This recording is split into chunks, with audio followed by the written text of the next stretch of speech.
మరొకసారి ఆ మాటను చదువుదాం. యోహాను సువార్త 6వ అధ్యాయం 54వ వచనం.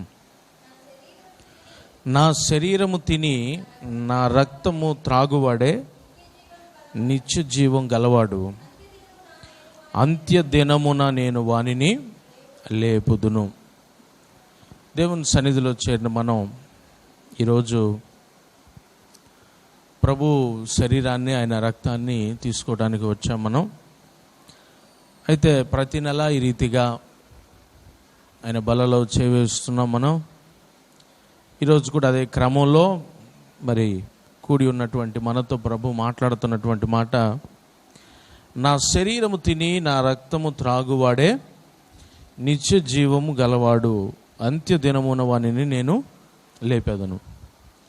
ఈరోజు క్రైస్తవులంతా ఎదురు చూస్తున్నటువంటి ఆ మహాదినము ఏంటది?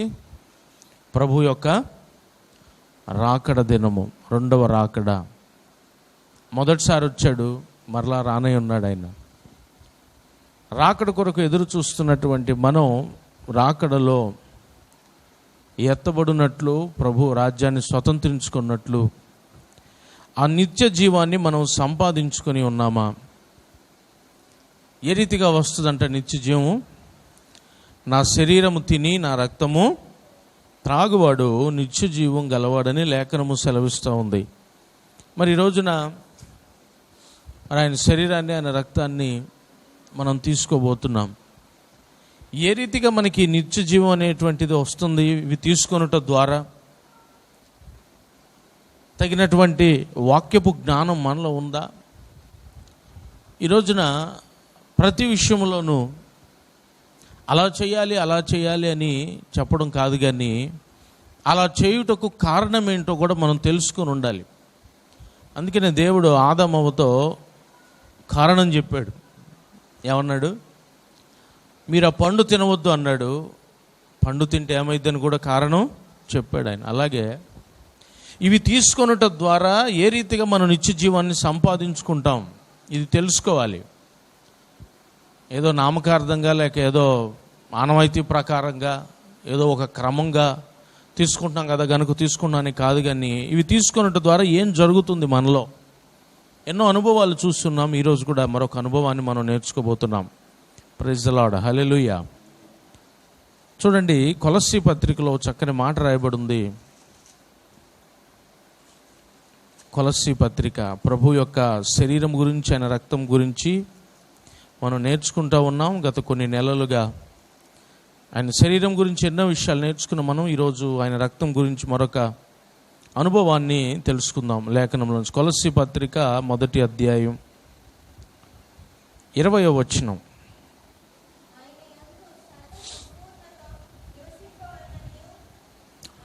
ఆయన శిలువ రక్తము చేత సంధి చేసి ఆయన ద్వారా సమస్తమును, అవి భూలోకమందున్నవైనను పరలోకమందున్నవైనను, వాటినన్నిటిని ఆయన ద్వారా తనతో సమాధానపరచుకొనవలెననియు తండ్రి అభీష్టమాయను. ఈ రక్తము అనేటువంటిది ఏదైతే, ప్రభు యొక్క రక్తం ఏదైతే మనం తీసుకుంటున్నామో, ఈ రక్తము ద్వారా ఆయన ఏర్పాటు చేసినటువంటి ప్రణాళిక ఏంటంటే, ఇక్కడ అంటున్నాడు, శిలువ రక్తము చేత సంధి చేసి. ఏంటి సంధి చేయటం అంటే? మునుపు సమాధానం లేదంట, మునుపు ఐక్యత లేదంట, మునుపు ప్రేమ లేదంట. మునుపు ఏదైతే లేదో ఈ రక్తము ద్వారా మునుపు లేనివన్నింటినీ అనుకూలపరుస్తూ, మునుపు వ్యతిరేకంగా ఉన్నటువంటివన్నిటిని అనుకూలంగా మారుస్తూ సమాధానపరచడానికి ఈ శిలువ రక్తం అనేటువంటిది ఒక సంధిగా, అనగా సంధి చేయుటకు ఒక మార్గముగా ప్రభు మనకి తన రక్తాన్ని అనుగ్రహించాడు. దేవునికి స్తోత్రం, హల్లెలూయా. మరి మునుపు సమాధానము లేదు అని అన్నాడు. ఇంకా అక్కడ మనం చదువుకున్నట్లయితే ఆయన ద్వారా సమస్తమును అవి భూలోకమందున్నవైనను పరలోకమందున్నవైనను అని రాయబడి ఉన్నాయి. అంటే భూలోకమందున్నవి మనతో సమాధానంగా లేవా అన్నీ? సరే, ఇక పరలోకమందున్నదంటే ఇక అది మామూలే. భూలోకమందున్నది సమాధానంగా లేదా మనతో ఏదైనా? నాకు అనిపించింది, భూలోకమందున్నవి సమాధానంతో లేనివి క్రీస్తు రక్తం ద్వారా సమాధానపరచబడటం ఏంటి? ఈ సంధి చేసుకుని రెండు రాజ్యాల మధ్య యుద్ధం జరగకుండా ఉండటానికి వారి మధ్య సంధి చేసుకుంటారు. ఇదిగో మేము ఇవి ఇస్తాం మీకు, లేక మేము ఇదిగో ఇలా చేస్తాం కనుక మీరు మాతో యుద్ధం చేయొద్దు అంటే క్రీస్తు రక్తం ద్వారా అటువంటిది జరిగిందంట. మానవునికి దేవునికి మధ్యవర్తిగా ఉన్నాడు, అందుకనే క్రీస్తు. మరి నేను ఈ పదం చదివినప్పుడు నాకు ఒక ఆలోచన కలిగింది. ప్రభు సన్నిధిలో నేను యోచిస్తూ ఉన్నప్పుడు ప్రభు ఒక ఆలోచన నాకు కలుగజేశారు. ఆ సందర్భాన్ని ఒకసారి మనం గమనించినట్లయితే ఆదికాండం 3వ అధ్యాయం. మరి వారు పాపము చేసిన తర్వాత దేవుడు ఏం చేశాడో మనం ఒకసారి అవి చదువుదాం. 12వ వచనం నుండి చదివినట్లయితే 11 నుండి, అందుకైనా నీవు దిగంబరివని నీకు తెలిపిన వాడెవడు? నీవు తినకూడదని నేను నీకు ఆజ్ఞాపించిన వృక్ష ఫలములు తింటివని అడిగాను. అందుకు ఆదాము, నాతో నీ ఉండుటకు ఇచ్చినటువంటి ఈ స్త్రీ ఆ వృక్ష ఫలములు కొని నాకు ఇయ్యగా నేను తింటినని. అందుకు దేవుడైన యెహోవా స్త్రీతో, నీవు చేసినది ఏమిటని అడుగగా, స్త్రీ సర్పం నన్ను మోసపుచ్చినందున తింటినను. అందుకు దేవుడైన యెహోవా సర్పముతో, నీవు దీన్ని చేసినందున పశువులన్నిటిలోనూ భూజంతువులన్నిటిలోనూ నీవు శపింపబడిన దానవై నీ కడుపుతో ప్రాగుచ్చు, నీ బ్రతుకు దినములన్నీ మన్ను, మరియు నీకును స్త్రీకిని నీ సంతానమునకును ఆమె సంతానమునకును వైరము కలుగజేసేదను. ఇది మొదటి విషయం.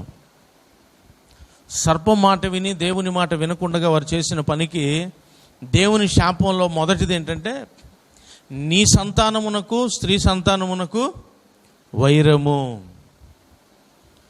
అంటే బాహ్యపరంగా కనుక మనం గమనించవచ్చు ఆ విషయాన్ని, ఆత్మీయపరంగా కూడా గమనించవచ్చు. బాహ్యపరంగా గమనిస్తే మనిషి ఎదురైనప్పుడు పాము చంపకుండా కాటేయకుండా ఉంటుందా? ఉండిద్దా? క్షమించిద్దా మనల్ని? క్షమించదు. పాముకున్నటువంటి తత్వమే కాటు వేయడం. అంటే క్రూరత్వం అనేటువంటిది పెరిగిపోయింది, ఒక శాపంగా మారిపోయింది. అది భూజంతువులన్నిటిలో నువ్వు శపింపబడిన దానవై, అంటే శపితమైనటువంటి స్థితికి వెళ్ళిపోయింది పాము అనేటువంటిది. దానికి మానవునికి ఎప్పుడు వైరము. దాని ఆత్మీయంగా చూసుకున్నా కానీ అపవాదికి మనిషికి కూడా ఎప్పుడు వైరముగానే ఉంటుంది. అపవాది ఎప్పుడు మానవుని మోసం చేయటానికి, మానవుని పడవేయటానికి ప్రయత్నిస్తూ ఉంటాడు. అలాగే ఇంక క్రిందకు చూసినట్లయితే, ఆయన స్త్రీతో, నీ ప్రయాసమును నీ గర్భవేదనను నేను మిక్కిలి హెచ్చించదను, వేదనతో పిల్లలను కందువు, నీ భర్త ఎడల నీకు వాంఛ కలుగును, అతడు నేను ఏలునని చెప్పాను. రెండవదిగా చూస్తే స్త్రీని శపించాడు. ఇక్కడ నేను చదువుతున్నప్పుడు నాకు అర్థమైంది, ఆయన స్త్రీతో నీ ప్రయాసమును నీ గర్భవేదనను నేను మిక్కిలి హెచ్చించెదను అంటే మునుపంత లేదు. మన ఈ మధ్య టీవీ చూస్తున్నప్పుడు ఒక గవర్నమెంట్ నుండి ఒక యాడ్ లాంటిది నేను చూశాను. అలాగే అంతకుముందు ఒక హాస్పిటల్కి వెళ్ళినప్పుడు కూడా అక్కడ ఉన్నటువంటి ఒక వాల్ పేపర్ను కూడా నేను గమనించాను. అక్కడ అదేంటంటే, ప్రతి గర్భం దాల్చినటువంటి స్త్రీలలో ప్రతి 6గురిలో ఒకరికంట డయాబెటీస్ వస్తుందంట, ప్రతి 6గురిలో ఒకరికి థైరాయిడ్ వస్తుందంట, ఇంకా రకరకాల రోగాలు వస్తున్నాయంట. దీని వలన డెలివరీ టైంలో చాలా పరిస్థితులు దారుణంగా మారుతున్నాయంట. ఈ మధ్యకాలంలో అవి ఎక్కువగా ఉంటున్నాయంట అవి. ఇంకా కొన్ని చోట్లయితే తెలియని కొందరు ప్రజలు, ఇల్లిటరేట్స్ ఎవరైతే ఉంటారో, మారుమూల గ్రామాల్లో ఉండేటువంటి వారు, దీనివల్ల చనిపోయే వారి సంఖ్య కూడా పెరుగుతుందంట ఈ మధ్యకాలంలో. ఒకప్పుడు ఉంది, ఇప్పుడు ఉంది, కానీ టెక్నాలజీ పెరుగుతున్నా కానీ రోగములు కూడా పెరుగుతూనే ఉన్నాయంట దానితో పాటు. అంటే వేదన నానాటికి పెరుగుతూనే ఉంది. అది ఆనాడు దేవుని యొక్క శాపం వలన కలిగినటువంటి పరిస్థితి అది స్త్రీకి. ఆ వేదన హెచ్చించదును అన్నాడు. ఎందుకంటే ఈ రకమైనటువంటి రోగాలు రావటం బట్టి మరి డెలివరీ టైం ఎంతో క్రిటికల్గా ఉంటుంది, ఎంతో అపాయకరంగా ఉంటుంది. అందుకే అంటారు డెలివరీని ఏదో అంటారు మరలా జన్మించడం అని అంటారు. అంటే ఎందుకని ఆ పరిస్థితి అంటే అదొక శాపం. ఇంకా చివరిగా మూడోది కనుక గమనిస్తే మనం, ఆయన ఆదాముతో నీవు నీ భార్య మాట విని తినవద్దని నీకు ఆజ్ఞాపించిన వృక్ష ఫలములు తింటివి గనుక నీ నిమిత్తము నేల శపింపబడి ఉన్నది, ప్రయాసముతోనే నీవు బ్రతుకు దినములన్నీ దాని పంట తిందువు, అది ముండ్ల తుప్పలను గచ్చ పొదలను నీకు మొలిపించును, పొలములోని పంట తిందువు. ప్రయాస పెంచాడు. చూడండి, ఏ సంవత్సరం పంట వేసినా కానీ గొప్ప అభివృద్ధి అని అందరికీ గొప్పగా ఫలాలు ఇస్తుందా? ఒక సంవత్సరం బాగా పండితే ఒక సంవత్సరం పండదు, మరొక సంవత్సరం బాగానే పండింది అనుకున్న సమయానికి తుఫాన్లు వచ్చేయటం, వర్షాలు లేకపోవడం, ఈ రీతిగా ఎంతోమంది నష్టపోయే పరిస్థితులు, ప్రయాసపడినందుకు తగినటువంటి ప్రతిఫలం లేని పరిస్థితులు. వీటికి కారణం ఏంటంటే అక్కడ అంటున్నాడు, నీ బ్రతుకు దినములన్నీ ప్రయాసముతోనే పంట తింది. ఎందుకంటే నీ నిమిత్తము నేల శపింపబడి ఉన్నది, నేల శపితమైంది గనక నీ ప్రయాస పెంచబడింది. ఆ నేలను దున్ని నీరు పోసి మొక్కలు నాటి ఎరువు వేసి ఇంకా మందు కొట్టి ఇంకా ఎన్నో పనులు చేస్తుంటాం మనం ఈ వ్యవసాయం చేసే అనుభవంలో. కానీ చివరికి వచ్చేసరికి ఏదో ఒక న్యాచురల్ కెలామిటీస్, ఏదో ఒక పరిస్థితి వచ్చి నోటి దాకా రాలేనటువంటి జీవితాలు ఎన్నో ఉన్నాయి. ఎంతో కష్టపడ్డాం కానీ నోటికి అందలేదే అనుకున్న వారు ఎందరో ఉన్నారు, ఇప్పటికీ ఉంటున్నారు. అయితే ఈ పరిస్థితులన్నింటినీ మార్చడానికి, ఈ అసమాధానపు పరిస్థితులన్నిటినీ సమాధానపరచడానికి యేసు రక్తము ద్వారా దేవుడు సంధి చేస్తున్నాడు. దేవునికి స్తోత్రం, హల్లెలూయా. మానవునికి తండ్రికి మధ్య ఈ పాపం అనేటువంటి దాని ద్వారా ద్వేషం, దేవుడు మానవాళిని శపించాడు ఆయన మాట వినలేదని. ఇప్పుడు ఈ క్రీస్తు రక్తము సంధి చేస్తుందంట. ఈ సంధి చేయటం వలన ఈ భూమి మీద ఉన్నవే కానీ పరలోకమందు ఉన్నవే కానీ సమాధానపరచబడుతున్నాయంట. అంటే ఈ రక్తము ఎవరైతే తీసుకుంటారో వారి జీవితాల్లో మునుపు ఉన్నటువంటి శాపం ఏలుబడి చెయ్యలేదు. దేవునికి స్తోత్రం, హల్లెలూయా.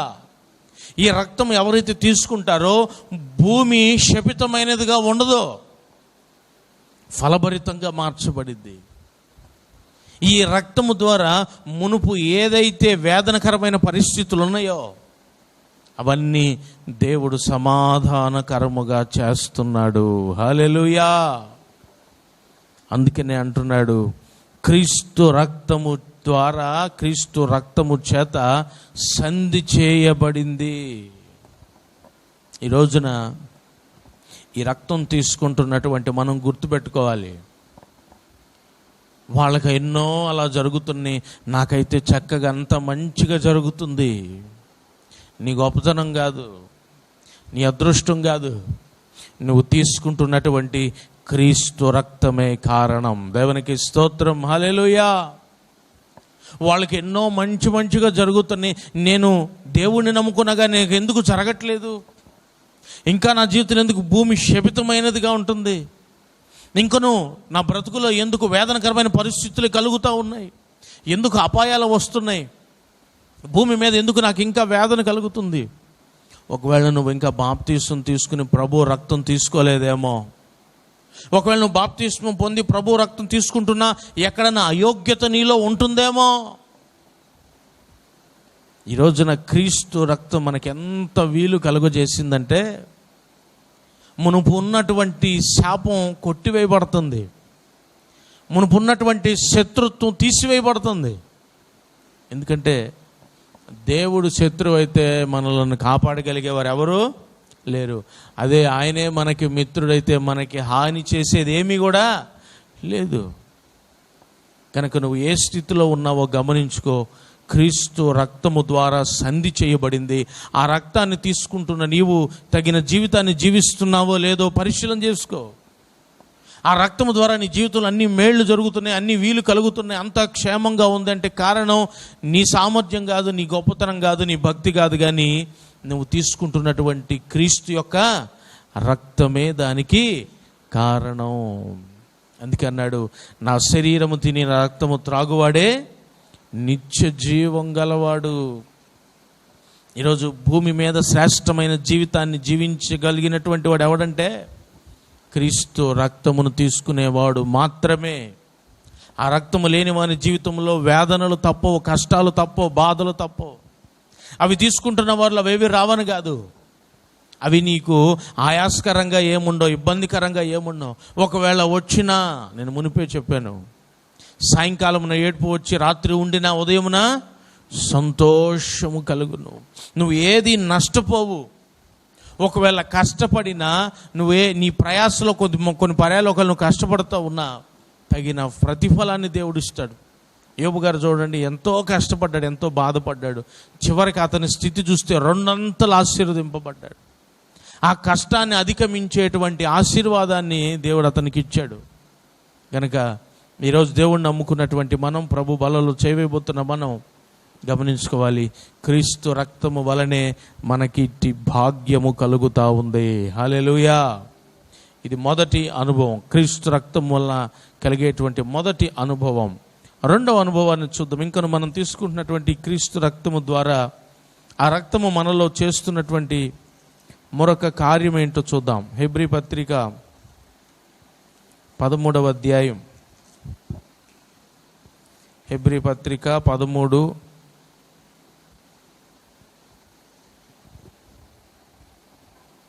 12వ వచనం. కావున స్వరక్తము చేత ప్రజలను పరిశుద్ధపరచుటకై గవిని వెలుపట శ్రమ పొందెను. ఇది రెండో విషయం. మనం క్రీస్తు యొక్క రక్తము ద్వారా ఆయన చేసిన మొదటిది సంధి చేశాడు గనుక మరి మనం ఒకప్పుడు దూరస్తులం, ఇప్పుడు సమీపస్తులం. ఒకప్పుడు శపితమైన స్థితిలో ఉన్నవారం, ఇప్పుడు మేలుకరమైన పరిస్థితికి మార్చబడ్డాం. రెండవది, క్రీస్తు రక్తం వలన పరిశుద్ధపరుస్తున్నాడంట మనలను. ఏ రీతిగా పరిశుద్ధపరుస్తున్నాడు మనలను? మనం తీసుకుంటున్నటువంటి రక్తం ఏ రీతిగా మనల్ని పరిశుద్ధపరుస్తుంది? దీని గురించి ఒక 2 విషయాలు మనం తెలుసుకోవాలి. మొదటిగా చూడండి, హెబ్రీ పత్రిక 10వ అధ్యాయం, హెబ్రీ పత్రిక 10వ అధ్యాయం 2వ వచనాన్ని గమనిస్తే,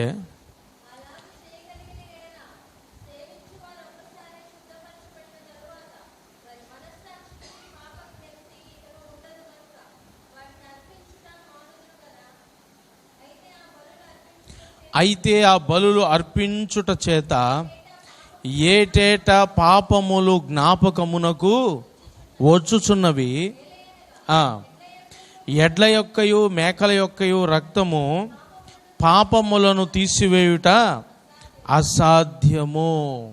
ఎందుకనంటే అవి అర్పించుట ద్వారా పాపమునకు క్షమాపణ కలుగుతున్నదేమో, కానీ పాపముల యొక్క జ్ఞాపకము మాత్రం మానవునిలోంచి పోవట్లేదు.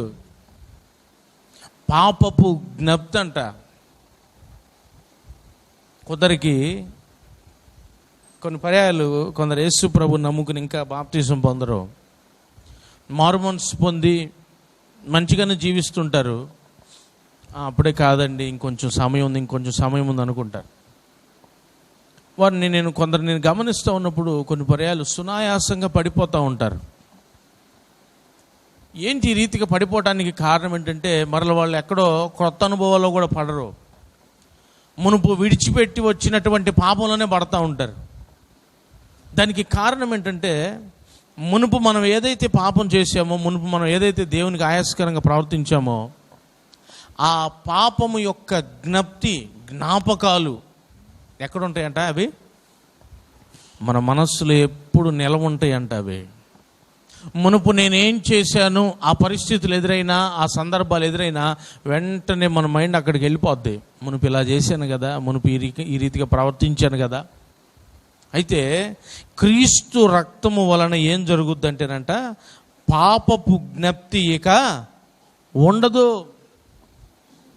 క్రీస్తు రక్తము ద్వారా ఆ పాపపు జ్ఞాపకాలు ఇంక ఉండవంట. ఎందుకనంటే ఇంకొక వచనంలో ఉంటుంది చూడండి, అదే 10వ అధ్యాయం 22వ వచనాన్ని గమనిస్తే,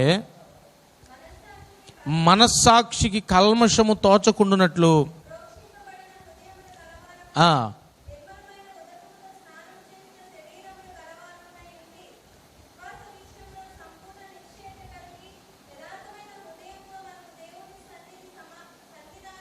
సన్నిధానమునకు మనస్సాక్షికి కల్మషము తోచకుండునట్లు,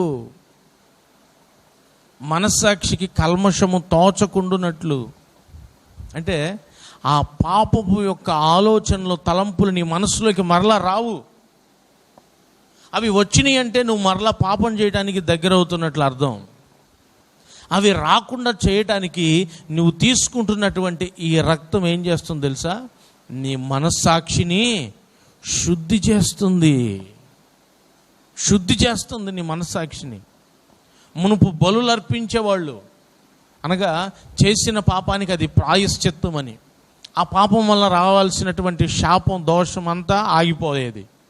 కానీ తన మనసులో ఉండేదిగా పాపం, మనసులో ఉండేదిగా పాపపు జ్ఞాపకాలు కనుక మరలా చేసేవాడు, మరలా ఒక బలి అర్పించేవాడు, పాపం తుడిచివేయబడేది.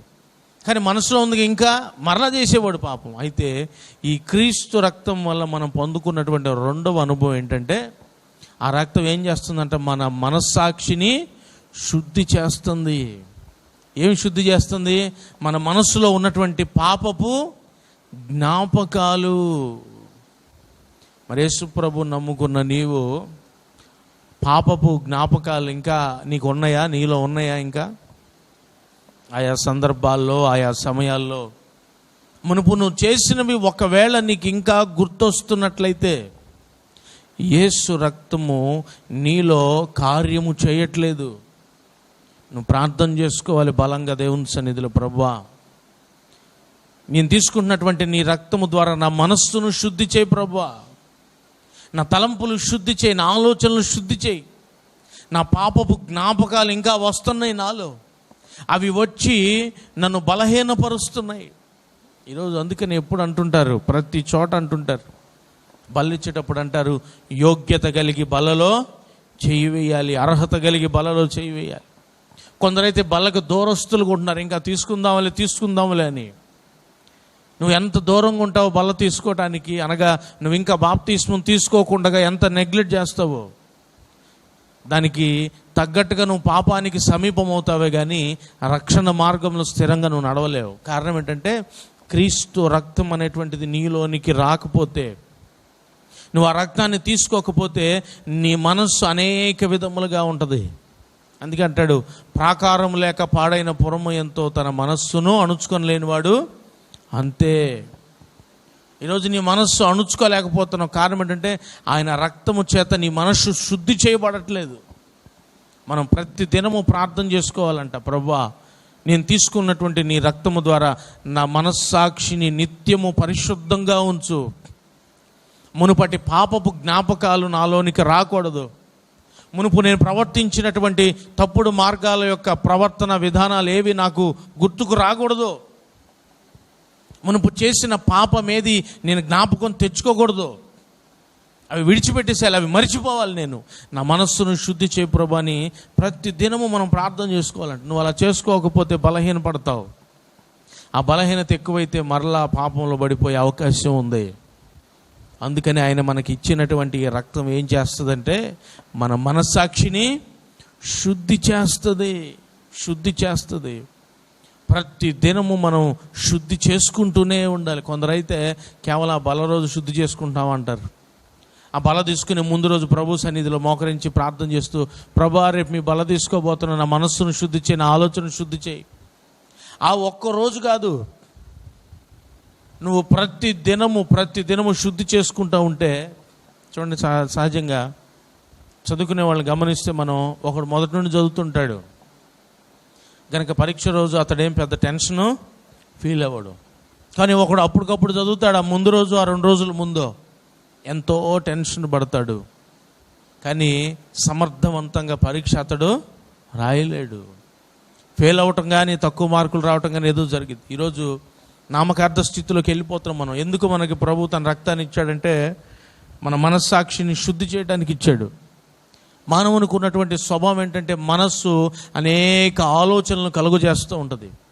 హృదయంలో నుండి తలంపులు ఎన్నో వస్తూ ఉంటాయి, వాటిలో మిళితమై ఉంటాయి మునుపటి ప్రవర్తన, మునుపటి నీ క్రియలు, ఆ జ్ఞప్తి ఏదైతే ఉందో, ఆ జ్ఞాపకాలు ఏవైతే ఉన్నాయో వాటన్నిటిని తీసేయగలిగేది కేవలం యేసు రక్తం మాత్రమే. హల్లెలూయా. ఆ రక్తము నువ్వు తీసుకున్నట్లయితే, ఆ రక్తం తీసుకున్న నువ్వు ప్రతిదినం ప్రార్థించినట్లయితే ఆ రక్తము నీ మనస్సాక్షిని ఖచ్చితంగా శుద్ధి చేస్తుంది. నువ్వు గమనించగలుగుతావు, మునుపటి ఆలోచనలు అసలు నీలోనికి రావవి, నువ్వు మర్చిపోతావు కూడా అవి. ఈ గొప్ప కార్యం కేవలం క్రీస్తు రక్తం ద్వారా మాత్రమే జరగగలుగుతుంది. ఆ రీతిగా మన ఆత్మీయతను మనం మలుచుకోవాలి. ఇది 2వ అనుభవం. 3వ అనుభవం చెప్పి నా మాటలు ముగిస్తాను. పేతురు మొదటి పత్రిక ఇంకను ఏ రీతిగా ఈ తీసుకుంటున్నటువంటి క్రీస్తు రక్తం మన జీవితాల్లో కార్యాలు చేస్తుందంటే, పేతురు మొదటి పత్రిక 1వ అధ్యాయం 19వ వచనం. అమూల్యమైన రక్తము చేత నిర్దోషమును నిష్కళంకమును అగు గొర్రెపిల్ల వంటి క్రీస్తు రక్తము చేత విమోచింపబడితిరని మీరెరుగుదురు గదా. విమోచింపబడితిరంట అంటే మొదటిది సంధి చేయబడింది, 2వది పరిశుద్ధపరచుటకు ఇచ్చాడు ఆయన రక్తాన్ని, 3వదంట విమోచనము. ఏమి విమోచనము? దేని నుండి విమోచనము? చూడండి, దేని నుండి మనం విమోచింపబడాలి, దేని నుండి మనం విమోచింపబడ్డాం ఆల్రెడీ. రోమపత్రిక 8వ అధ్యాయం, రోమపత్రిక 8వ అధ్యాయం 23వ వచనం. అంతేకాదు ఆత్మ యొక్క ప్రథమ ఫలములు నొందిన మనము కూడా దత్తపుత్రత్వము కొరకు, అనగా మన దేహము యొక్క విమోచనము కొరకు కనిపెట్టుచు మనలో మనము మూలుగుచున్నాము. దేహము యొక్క విమోచనము, దేహము యొక్క విమోచనము. ఉన్నటువంటి ఈ దేహం ప్రభు రాకడలో ఇలాగే ఎత్తబడతాం. మనం ఇలాగే ఎత్తబడతామా? ఏమవుతుందంట? మహిమ శరీరము దాల్చుకుంటామంట. విమోచనము. చాలామంది అంటుంటారు, ప్రభు రాకడలో నేను ఎత్తబడతానో లేదో, ఎత్తబడే స్థితిలో నేను ఉన్నానో లేదో. నిజమే, మన క్రియలు బట్టి మనం అనుకోవచ్చు ఆ మాట. ఎందుకంటే మన క్రియలు ఒకవేళ సరిగా లేకపోతే మనం ఎత్తబడలేము, తెలిసిందే అది. కొన్ని పర్యాలు మన క్రియలు మంచిగా ఉన్నట్లు ఉన్నా కానీ భయంకరమైనటువంటి పాపపు స్థితిలో ఒకవేళ లేకుండా మనం తగు మాత్ర భక్తి చేస్తూ మంచిగా జీవిస్తూ ఉన్నా కానీ కొన్నిసార్లు మనం అనుకుంటాం, అసలు నేను ఎత్తబడతానా, నేను ప్రభు రాకడలో పరలోక రాజ్యాన్ని నేను స్వతంత్రించుకుంటానా అని కొన్ని పర్యాయాలు మనకి సందేహం వస్తూ ఉంటుంది. అయితే క్రీస్తు రక్తము చేతంట, మరలా ఒకసారి ఆ మాటను చదవండి. పేతురు మొదటి పత్రిక 1వ అధ్యాయం 19లో, క్రీస్తు రక్తము చేత మన దేహములు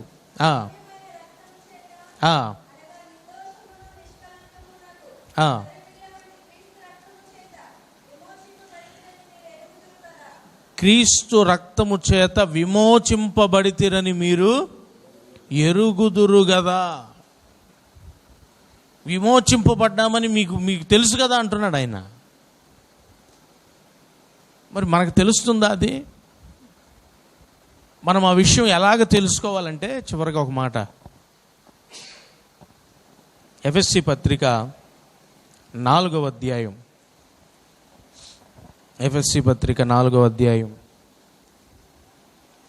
30వ వచనాన్ని గమనిస్తే, విమోచన దినము వరకు ఆయన యందు మీరు ముద్రింపబడి ఉన్నారు. దేవునికి స్తోత్రం, హల్లెలూయా. ట్రైన్ టికెట్ కొనుక్కున్నవాడు అమ్మో నేను ట్రైన్ ఎక్కుతానో లేదో, అమ్మో నేను ఊరికి వెళ్తానో లేదో అని అనుకుంటాడా? అనుకోడు. ఎందుకంటే టికెట్ చేతిలో ఉందిగా. ఈరోజు నువ్వు తీసుకున్నటువంటి క్రీస్తు రక్తము ద్వారా నీ దేహము యొక్క విమోచనము ముద్రింపబడి ఉన్నదంట. దేవునికి స్తోత్రం, హల్లెలూయా. సందేహించొద్దు. ఇక నువ్వు మరణకరమైన పాపాలు ఏమన్నా చేస్తూ దేవునికి ఆయాస్కరమైన ప్రవర్తన కలిగి ఉంటే ఇక నువ్వు వెళ్ళవు, అది కన్ఫర్మ్. అలా కాకుండా మంచిగా నువ్వు భక్తి చేసుకుంటూ, ఎవరికి హాని చేయకుండా, ఎవరిని ఇబ్బంది పెట్టకుండా, ఏ పాపం చేయకుండా, దేవునికి ఆయాస్కరమైన ఏ పని చేయకుండా, మంచిగా ప్రార్థన చేసుకుంటూ పరిశుద్ధ జీవితం జీవిస్తూ దేవుడు నన్ను తీసుకెళ్తాడో లేదో కొందరికి సందేహాలు, కొందరు ఆలోచనలు అలాగుంటే నేను ఎత్తబడతానో లేదో, ప్రభుకు నేను జ్ఞాపకం ఉంటానో లేదో. నువ్వు తీసుకుంటున్నటువంటి క్రీస్తు రక్తం ఏదైతే ఉందో దాని వలన నీవు ముద్రించబడ్డావు. నీ దేహం యొక్క విమోచనము ముద్రించబడింది. ఎందుకంటే ఆ రక్తము ద్వారానే మన దేహం యొక్క విమోచనం జరుగుతుందంట. ఆయన లేపబడ్డాడు. ఆయన రక్తం మనలో ఉంటే మనం కూడా లేపబడతాం. ఆయన రక్తం మనలో ఉంది కనుక ఆయన వల్లే మనం జీవిస్తున్నట్లయితే లేపబడే విషయం గురించి అసలు నువ్వు ఆలోచించిన అవసరంలా. నువ్వు ఖచ్చితంగా ప్రభు రాకడలో నీ యొక్క మహిమ దేహాన్ని ధరించుకుంటావు. నువ్వు ఈ యొక్క మంటి దేహాన్ని విడిచిపెట్టేసి మహిమ దేహాన్ని ధరించుకుని ప్రభు రాకడలో ఆయన ఎదుర్కొనడానికి వెళ్ళిపోతావు పైకి. అందుకే ఎప్పుడు మనం చదువుతాం మాట, తెస్సలోనికి రాసిన మొదటి పత్రిక 4:16 క్రీస్తునందుండి మృతులైన వారు మొదట లేతురు, ఆ మెదట సజీవమై నిలుచుండు మనము వారితో కూడా ఏకముగా ప్రభువుని ఎదుర్కొనుటకు ఆకాశ మండలమునకు మేఘముల మీద కొనిపోబడదాం. నీ శరీరం, నీ దేహం యొక్క విమోచనము, ఆ విమోచన దినము కొరకు కనిపెట్టుచు మూలుగుచు ఉన్నటువంటి ఓ క్రైస్తవుడా, దానికి కారణం నీవు తీసుకుంటున్నటువంటి క్రీస్తు యేసు యొక్క రక్తము అని నువ్వు మర్చిపోవద్దు. అది నీ భక్తి బట్టి కాదు, అది నీ ప్రార్థన బట్టి కాదు, కానీ నువ్వు తీసుకుంటున్న ఆయన రక్తం ఈ 3 కార్యాలు నీ జీవితంలో జరిగిస్తుంది. ఈ 3 అనుభవాలుగా నీ బ్రతుకును బాగు చేస్తుంది ఈ క్రీస్తు రక్తం. యోగ్యత కలిగి క్రీస్తు రక్తాన్ని తీసుకుందాం. క్రీస్తు రక్తాన్ని తీసుకున్నటువంటి మనం ప్రతి దినము ఆ రక్తం మనకు ఎందుకు ఇవ్వబడిందో ఆ కారణాన్ని ఎరిగిన వారమై ఈ 3 విషయాల నిమిత్తం మనం ప్రార్థన చేస్తూ ఉండాలి ప్రతి దినము. ప్రభువా నీ రక్తము నాలో ఉంది, నేను చేయబోతున్న ఈ పొలమును, నేను సేద్యపరచబోతున్న ఈ పొలాన్ని మీరు ఆశీర్వదించండి. ప్రభువా మీ రక్తం నాలో ఉంది, ఇదిగో ఈ పరిస్థితి నుండి నాకు సహాయం చేయండి, ఈ బలహీనత నుండి నాకు సహాయం చేయండి. ఒక ధైర్యం కలగాలి మనలో. నీ రక్తము నాలో ఉంది, ఇది నాకు ఏ హాని చేయలేదు, ఈ భూమి మీద నన్ను ఏ ఆపద ముట్టలేదు, మీ రక్తము నాలో ఉంది. ఆ విశ్వాసం ఎందరిలో ఉంటుంది? ఏదో నామకార్థంగా వచ్చామా, తీసుకున్నామా, పోయామా అనుకుంటున్నాం, కానీ ఆయన రక్తాన్ని మనకి ఇచ్చుటకు కారణాలు ఇవే. మనస్సులో పాపపు జ్ఞప్తి వస్తుంది. ప్రభువా నీ రక్తం చేత నా మనసును శుద్ధి చేయి. ప్రతిదినం ప్రార్థన చేయాలి మనం. ఇవాళ తిన్నాగా రేపు తినకపోతే ఏమనుకుంటాం? మనం ప్రతి దినము తింటూనే ఉంటాం.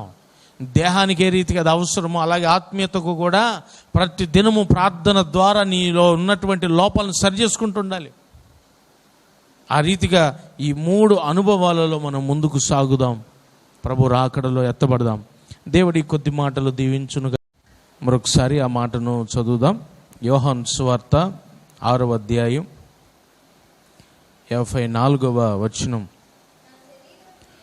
నా శరీరము తిని నా రక్తము